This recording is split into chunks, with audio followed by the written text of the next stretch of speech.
വളാഞ്ചേരിയിലെ കിഴക്കേക്കര എന്ന പ്രദേശത്ത് ഒരു സംഭവമുണ്ടായി. ബഹുമാന്യനായ തങ്ങളവറുകൾ കിഴക്കേക്കരയിലെ ഒരു പള്ളിയുടെ ഉദ്ഘാടനത്തിന് കർമ്മത്തിന് വേണ്ടി വന്നു. പരിശുദ്ധമായ മസ്ജിദിൻ്റെ ഉദ്ഘാടനം കഴിഞ്ഞ് പ്രാർത്ഥന കഴിഞ്ഞ് തൊട്ടടുത്ത ഒരു പ്രമുഖ ലീഗ് നേതാവിൻ്റെ വീട്ടിൽ നിന്നും ഭക്ഷണം കഴിച്ചിറങ്ങുമ്പോൾ തങ്ങൾ ചോദിച്ചു, ഇവിടെ മുഹമ്മദ് എന്ന് പറയുന്ന ഒരാളില്ലേ, അദ്ദേഹത്തിൻ്റെ സ്ഥലം ഏതാണ്? ആ കൂട്ടത്തിലെ അപ്പോൾ പ്രമുഖരായി ആ പ്രദേശത്തുണ്ടായിരുന്ന നമ്മുടെ പാർട്ടി പ്രവർത്തകന്മാരും ഒക്കെ എല്ലാവരും ഉള്ള ഒരു സദസ്സാണ്. ഇവിടെ മുഹമ്മദ് എന്ന് പറഞ്ഞ ഒരാളില്ലല്ലോ, തങ്ങൾ അന്വേഷിക്കുന്ന ഒരു മുഹമ്മദ് ഇല്ലല്ലോ എന്നൊക്കെ ഇങ്ങനെ പറയുന്ന കൂട്ടത്തിൽ കുറേ സമയം കഴിഞ്ഞപ്പോൾ തങ്ങൾ വണ്ടി കയറാൻ നിൽക്കുന്ന സമയത്ത് ഇവിടെ ഞാൻ അങ്ങനെ മുഹമ്മദൊന്നുമില്ല, ഇവിടെ ഒരു മുഹമ്മദ് ഉള്ളത് പിരാന്തം മുഹമ്മദാണ്, അതെവിടെയാണെന്ന് ചോദിച്ചു തങ്ങൾ ചിരിച്ചിട്ട്. അതാ കാണുന്ന കുറച്ചും കൂടെ പോയാൽ തങ്ങളിങ്ങോട്ട് വന്ന വഴിയിൽ ആ വലിയ രണ്ട് മൂച്ച് നിൽക്കുന്നതിൻ്റെ അപ്പുറത്തുള്ള അതിൻ്റെ ഓപ്പോസിറ്റുള്ള സ്ഥലത്താണ്. ആ പിരാന്തം മുഹമ്മദാണ്, ആ വായി തോന്നിയൊക്കെ പറഞ്ഞിങ്ങനെ നടക്കണ്ടാവുന്നു.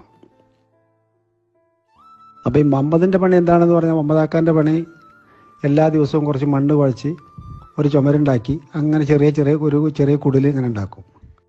ഉണ്ടാക്കുമ്പോൾ അതുവഴി കടന്നു പോകുന്ന ആളുകളൊക്കെ ചോദിക്കും, മുഹമ്മദ് എന്നാപ്പം എൻ്റെ കുടിയിരിക്കൽ? പാണക്കാട്ടെ വല്യങ്ങൾക്ക് ഒഴിവ് എന്നാണ് എന്ന് പറഞ്ഞു.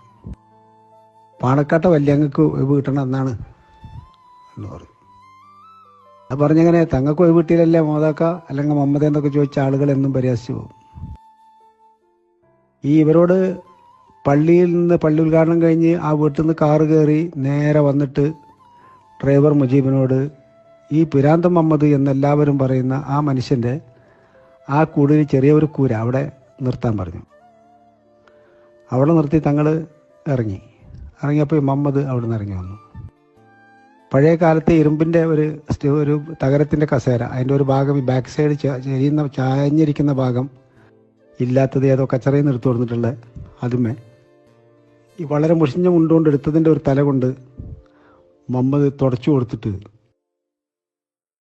ആ കസേര എവിടെ ഇരിക്കും.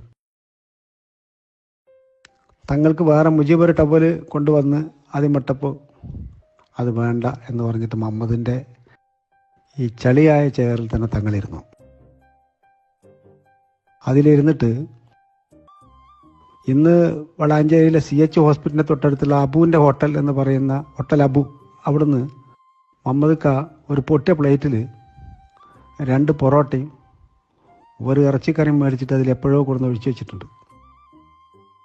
വിഭവസമൃദ്ധമായ ഭക്ഷണം കഴിച്ചു വന്ന തങ്ങളുടെ മുന്നിൽ ഈ മണ്ണിൻ്റെ ചളി വരേണ്ട പ്ലേറ്റിലെ പൊറോട്ടയും കറിയും കൂടെ വെച്ചു കൊടുത്തിട്ട് ആരും ഒന്നും തന്നിട്ടുണ്ടാവില്ല, വിശപ്പിന് ഇത് തിന്നോടി എന്ന് പറഞ്ഞു.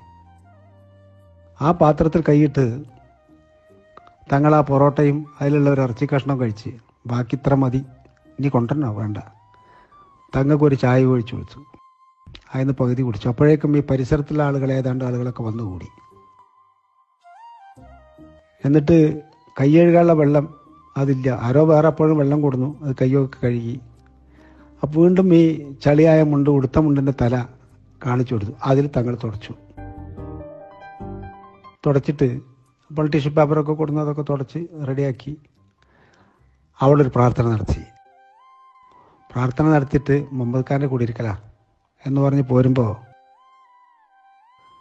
അവിടെ എന്തോ കവറിന്ന് ഈ പള്ളിയിൽ അവിടെ നിന്ന് ആരും എന്തോ കൊടുത്തൊരു കവറ് ഈ മുഹമ്മദ് ഖാക്ക് കൊടുത്തു. പോട്ടെ അസ്സലാമു അലൈക്കും എന്ന് പറഞ്ഞ് വണ്ടി കയറി. മുഹമ്മദ് ഖാ അവിടെ നിന്ന് ഉച്ചത്തിൽ വിളിച്ചു പറഞ്ഞു. എല്ലാവരും കളിയാക്കി, എടാ പിരാന്തന്മാർക്ക് ഒരു തങ്ങളുണ്ട്, ഒരു നേതാവുണ്ട്, ഞങ്ങളെപ്പോലത്തെ ചളിയായ ആളുകൾക്കൊരു നേതാവുണ്ട്, ആ മുത്ത് മാണിക്കക്കല്ലാണ് ആ പോണത്, അതാണ് പാണക്കാട്ടെ വലിയ തങ്ങൾ. പാണക്കാടിന്റെ മണ്ണിൽ പൂത്തുലഞ്ഞ പൂമരമേ, പാരിലെ ശോഭയും സുഗന്ധമായി തീർന്നവരെ.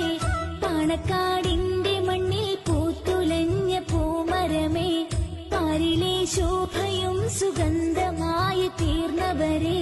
സയ്യിദ് മുഹമ്മദ് അലി ശിഹാബ്